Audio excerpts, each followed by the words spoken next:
పాకిస్తాన్ యుద్ధ వాతావరణం పట్ల మీరు ఏమంటారు?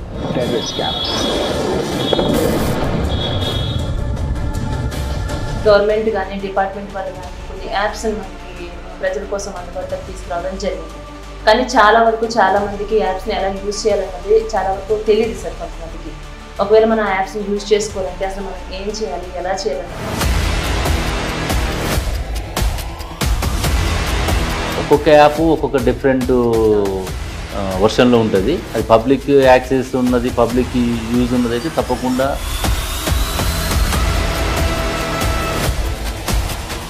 అలాగే డిజిటల్ అరెస్ట్ గురించి కూడా మనం వింటూ ఉన్నామండి. మనకి కాల్ వస్తుంటే వచ్చినప్పుడు కొంతమంది చెప్తూ ఉంటారు, దీనివల్ల మిమ్మల్ని అరెస్ట్ చేశాము. అసలు అంటే ప్రాక్టికల్గా కాకుండా ఫిజికల్గా కాకుండా డిజిటల్ అరెస్ట్ అనేది వింటున్నాం.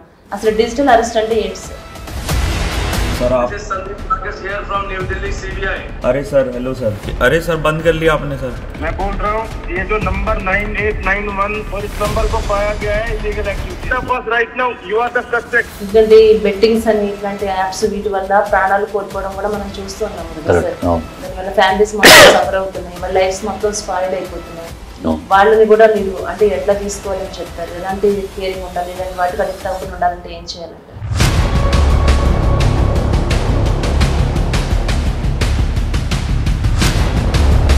పేరెంట్స్, ఇటు ఎడ్యుకేషన్ ఇన్స్టిట్యూషన్స్లో teachers, lecturers, as a whole సొసైటీగా పోలీస్ డిపార్ట్మెంట్ ఎవరికి వాళ్ళు ఎవరి లెవెల్లో వాళ్ళు అవేర్నెస్ క్రియేట్ చేయాలి. ఒకళ్ళు తప్పు చేస్తుంటే మిగతా పక్కన ఉన్న వాళ్ళు డిపార్ట్మెంట్లోకి రావాలి అనుకునే వాళ్ళకి మీరు ఇచ్చే సజెషన్ సార్?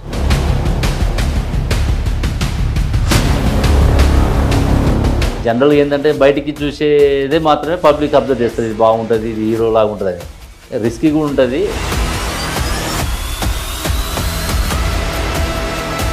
ఇటు ఎక్స్ట్రీమిస్ట్ పాయింట్ ఆఫ్ వ్యూలో కానీ, టెర్రరిస్ట్ యాక్టివిటీస్లో కానీ, ఇటు బందోబస్తు విషయంలో కానీ, ఒకసారి మన ఫ్యామిలీతో గడపలేని సందర్భాలు ఉంటాయి, ఫెస్టివల్స్ చేసుకోలేని సందర్భాలు ఉంటాయి. ఇట్లాంటి ఆడ్ అవర్స్ ఉంటాయి కాబట్టి అదే కొంచెం కఠినంగా ఉంటుంది తప్ప. నమస్తే, వెల్కమ్ టు వీఫీ న్యూస్. సాధారణంగా డిపార్ట్మెంట్లోకి ఒక ప్యాషన్తో వస్తుంటారు. అలాగే పోలీస్ డిపార్ట్మెంట్లో ఉన్నటువంటి పోలీస్ ఆఫీసర్స్ని చూసి అందరూ ఒక హీరోస్ లాగా మనం ఫీల్ అవుతూ ఉంటాం. మనం కూడా పోలీస్ డిపార్ట్మెంట్లోకి వస్తే రియల్ లైఫ్లో మనం కూడా హీరోలు కావాలని చాలామంది అనుకుంటూ ఉంటారు. అలాగే ఒక పర్సన్ని ఇన్స్పిరేషన్గా తీసుకుని, అబ్బాయిలే కాదు అమ్మాయిలు కూడా ఇన్స్పిరేషన్గా తీసుకుని నల్గొండ డిస్ట్రిక్ట్ వాసులు సూర్యాపేట నుంచి ఉన్నటువంటి వ్యక్తి మన ఎన్ కోటిరెడ్డి గారు ఐపీఎస్. సార్ నమస్తే అండి. సార్ చాలా సంతోషంగా ఉంది సార్ మిమ్మల్ని కలవటం. థ్యాంక్ యూ అండి.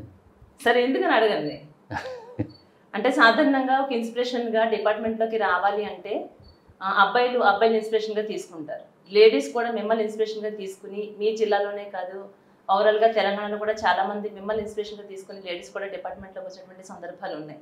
ఎలా అనిపిస్తుంది సార్ మిమ్మల్ని ఇన్స్పిరేషన్గా తీసుకుంటున్నారు కదా? అంటే సంతోషంగా అనిపిస్తుంది.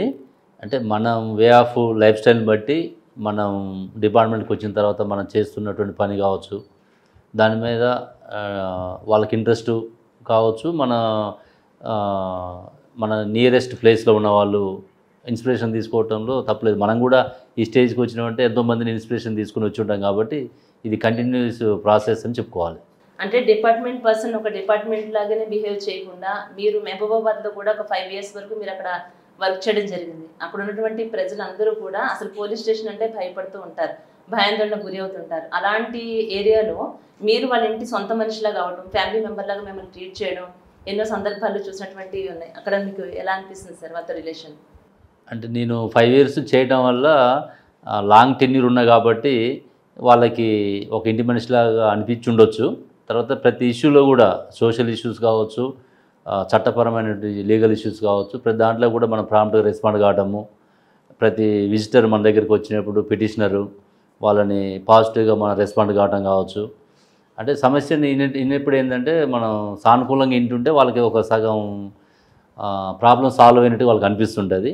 వాళ్ళకి మనం టైం కేటాయించడం ఇవన్నీ కూడా వాళ్ళకి అట్లా అయి ఉండొచ్చు అని అనుకుంటున్నాను.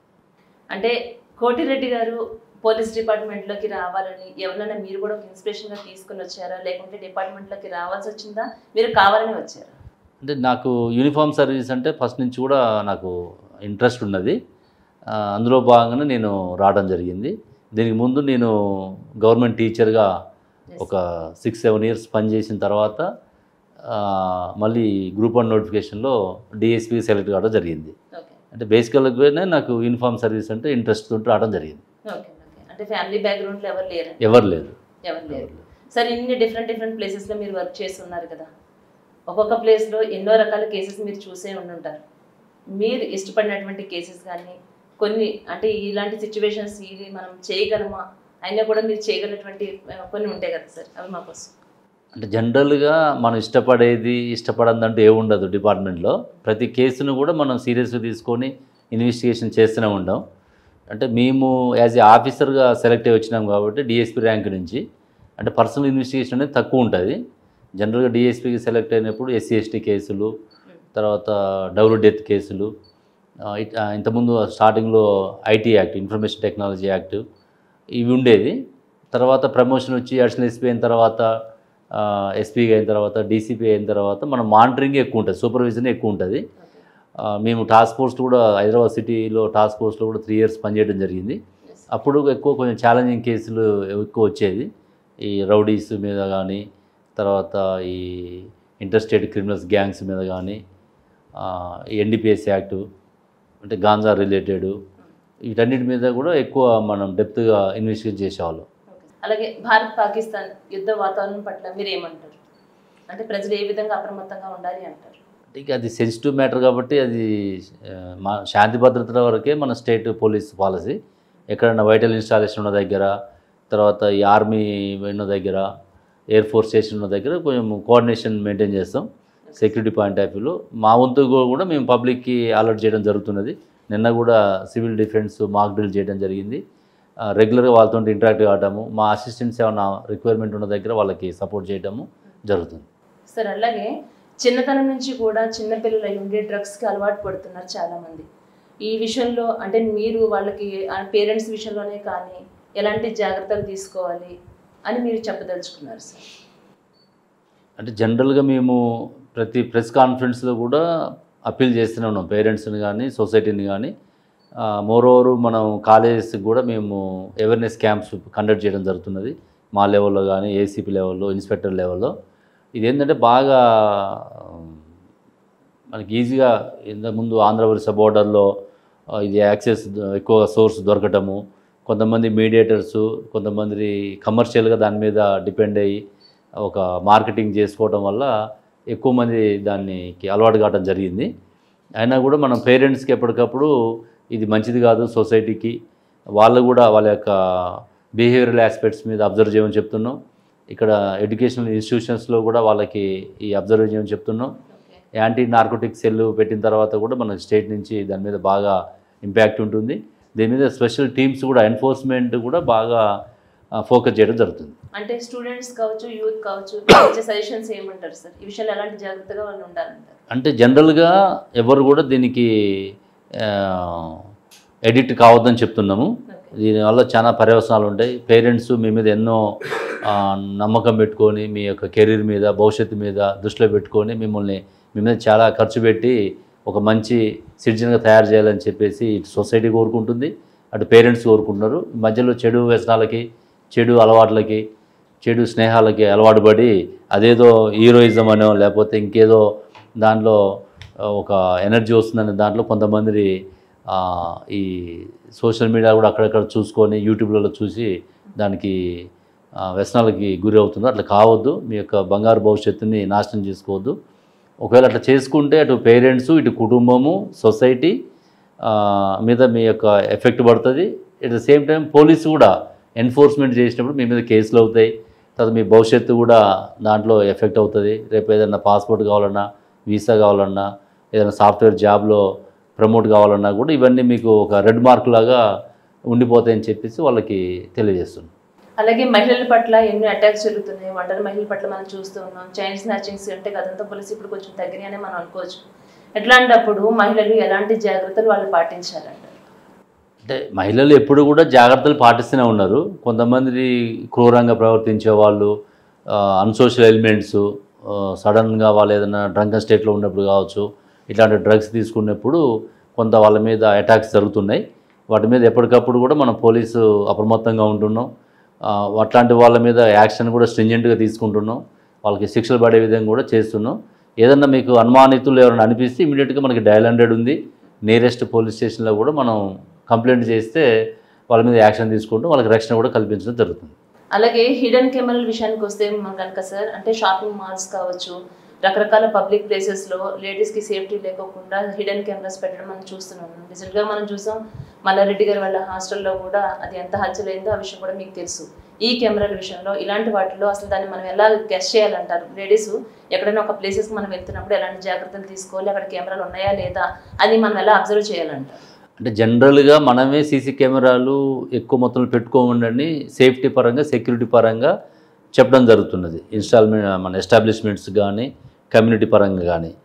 అయితే ఎక్కడైతే ప్రైవసీకి ఎఫెక్ట్ కాకుండా అది పెట్టడం అనేది చట్ట విరుద్ధం. అది రీసెంట్గా మీరు అన్నట్టు మల్లారెడ్డి కాలేజీలో అనేది యాక్చువల్గా అక్కడ హిడెన్ కెమెరాస్ ఏం లేవు. కాకపోతే కొంతమంది ఆకతాయిలు బయట నుంచి సెల్ ఫోన్లలో అది తీసే ప్రయత్నం చేయడం జరిగింది. దాని మీద మనం కేసులు కట్టడం, వాళ్ళ మీద యాక్షన్ తీసుకోవడం కూడా జరిగింది.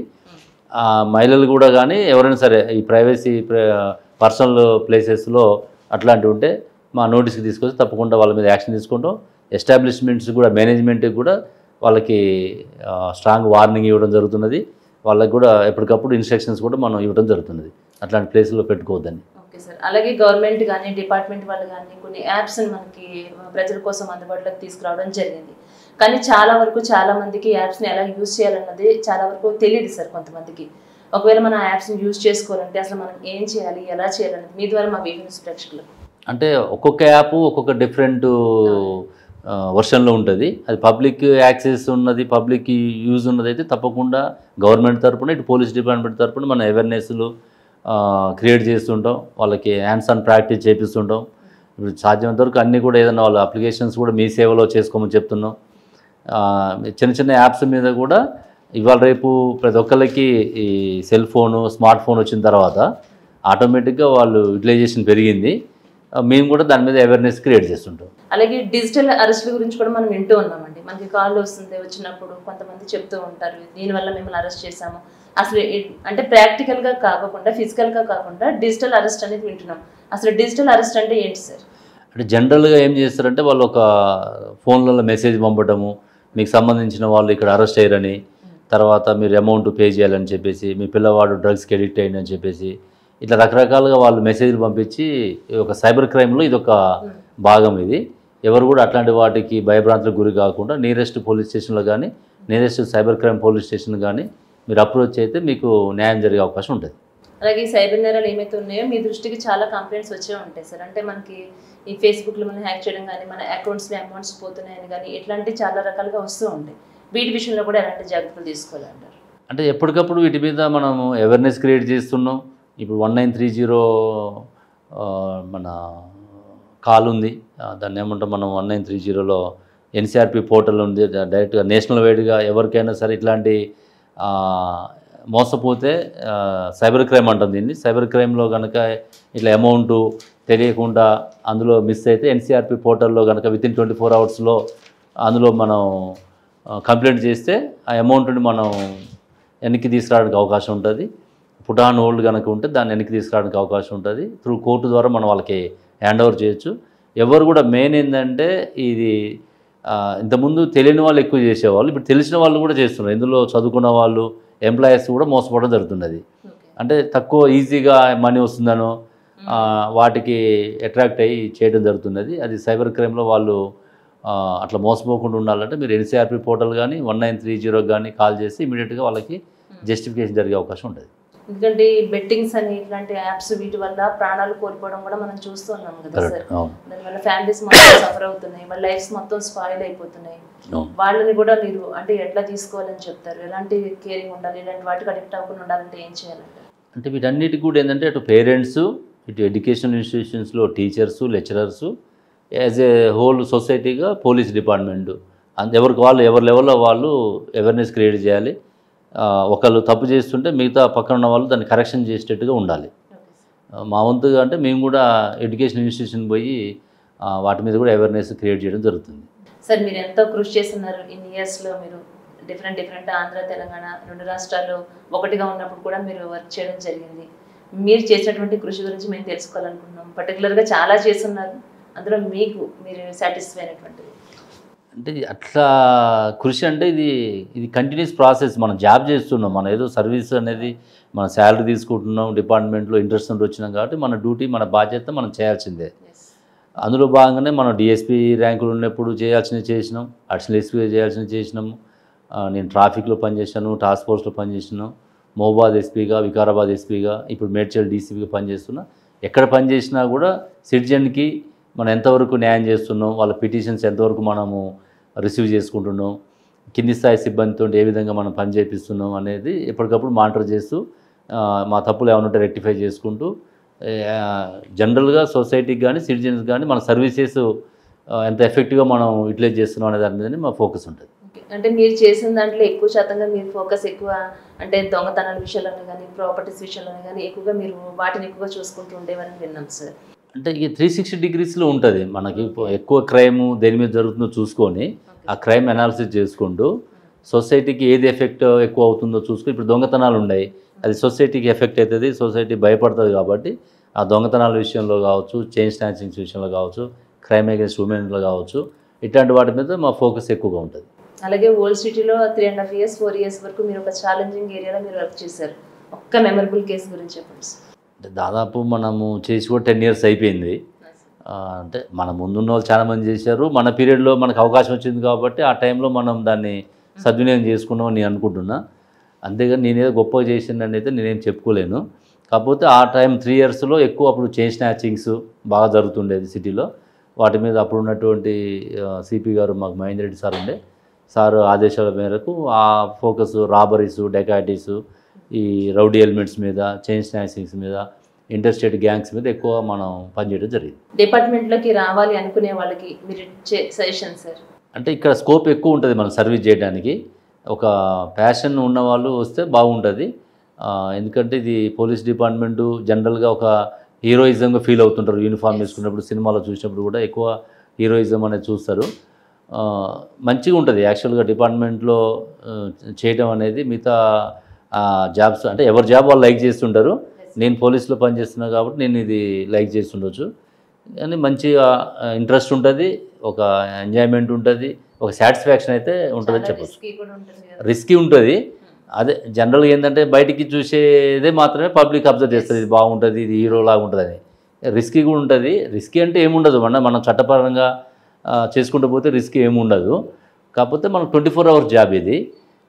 కొన్ని ఆర్ట్ సిచ్యువేషన్ కూడా వస్తే దానికి ఏ విధంగా మనం ట్రైనింగ్ కూడా ఉంటుంది, దానికి ట్రైనింగ్ తీసుకొని వస్తాం కాబట్టి ఇటు ఎక్స్ట్రీమిస్ట్ పాయింట్ ఆఫ్ వ్యూలో కానీ, టెర్రరిస్ట్ యాక్టివిటీస్లో కానీ, ఇటు బందోబస్తుల విషయంలో కానీ, ఒకసారి మనం ఫ్యామిలీతో గడపలేని సందర్భాలు ఉంటాయి, ఫెస్టివల్స్ చేసుకోలేని సందర్భాలు ఉంటాయి, ఇట్లాంటి ఆడ్ అవర్స్ ఉంటాయి కాబట్టి అదే కొంచెం కఠినంగా ఉంటుంది తప్ప మిగతా పాయింట్ ఆఫ్ వ్యూలో చూసుకుంటే చాలా సాటిస్ఫాక్షన్ ఉంటుంది ఇందులో. అలాగే ఆడపిల్లల విషయానికి వస్తే ఏం చెప్తారు? ఎవరైతే అమ్మాయిలు రావాలనుకుంటున్నారో డిపార్ట్మెంట్లకు వాళ్ళు మీరు ఇచ్చే అంటే ఇక్కడ డిపార్ట్మెంట్లో ఆ అమ్మాయి అబ్బాయి అనేది తేడా ఏముండదు, జెండర్ డిస్క్రిమినేషన్ ఏముండదు. ప్రతి ఒక్కరికి కూడా స్కోప్ ఉంది ఇక్కడ కాబట్టి ప్రతి ఒక్కరు కూడా రావచ్చు, వచ్చి మంచి సర్వీస్ చేసి మంచి పేరు తెచ్చుకోవాలని మేము చెప్తాం వాళ్ళకి.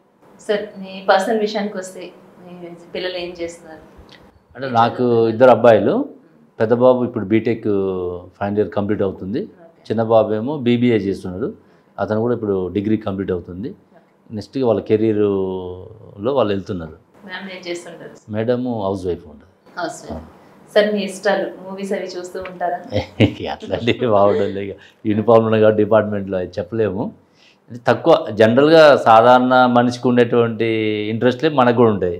థ్యాంక్ యూ సార్, ఎంతో వాల్యుబుల్ విషయాలు మాతో చర్చించినందుకు, మీ వాల్యుబుల్ టైం మాకు ఇచ్చినందుకు thank you sir. Thank you so much. Thank you.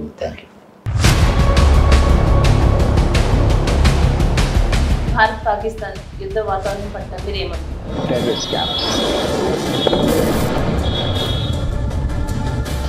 Government కానీ డిపార్ట్మెంట్ వాళ్ళు కానీ కొన్ని యాప్స్ మనకి ప్రజల కోసం అందుబాటులోకి తీసుకురావడం జరిగింది.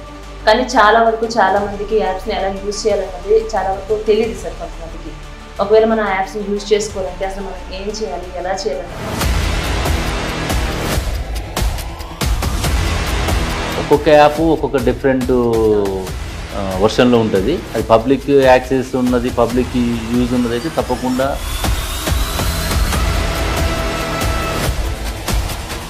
అలాగే డిజిటల్ అరెస్ట్ల గురించి కూడా మనం వింటూ ఉన్నామండి. మనకి కాల్ వస్తుంది, వచ్చినప్పుడు కొంతమంది చెప్తూ ఉంటారు దీనివల్ల మిమ్మల్ని అరెస్ట్ చేశాము. అసలు అంటే ప్రాక్టికల్గా కాకుండా ఫిజికల్గా కాకుండా డిజిటల్ అరెస్ట్ అనేది వింటున్నాం. అసలు డిజిటల్ అరెస్ట్ అంటే ఏంటి సార్? सर आप Sandeep Nagesh here from New Delhi CBI। अरे सर हेलो सर।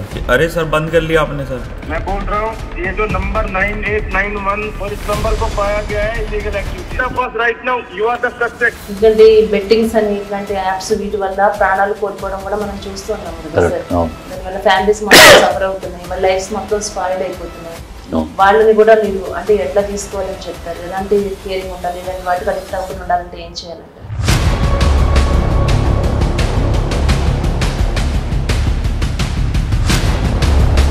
పేరెంట్స్, ఇటు ఎడ్యుకేషన్ ఇన్స్టిట్యూషన్స్లో teachers, lecturers, as a whole సొసైటీగా పోలీస్ డిపార్ట్మెంటు ఎవరికి వాళ్ళు ఎవరి లెవెల్లో వాళ్ళు అవేర్నెస్ క్రియేట్ చేయాలి. ఒకళ్ళు తప్పు చేస్తుంటే మిగతా పక్కన ఉన్న వాళ్ళు డిపార్ట్మెంట్లోకి రావాలి అనుకునే వాళ్ళకి మీరు ఇచ్చే సజెషన్ సార్?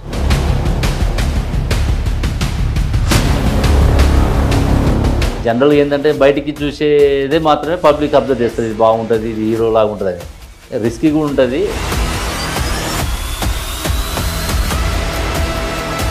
ఇటు ఎక్స్ట్రీమిస్ట్ పాయింట్ ఆఫ్లో కానీ, టెర్రరిస్ట్ యాక్టివిటీలో కానీ, ఇటు బందోబస్తు విషయంలో కానీ, ఒకసారి మన ఫ్యామిలీతో గడపలేని సందర్భాలు ఉంటాయి, ఫెస్టివల్స్ చేసుకోలేని సందర్భాలు ఉంటాయి.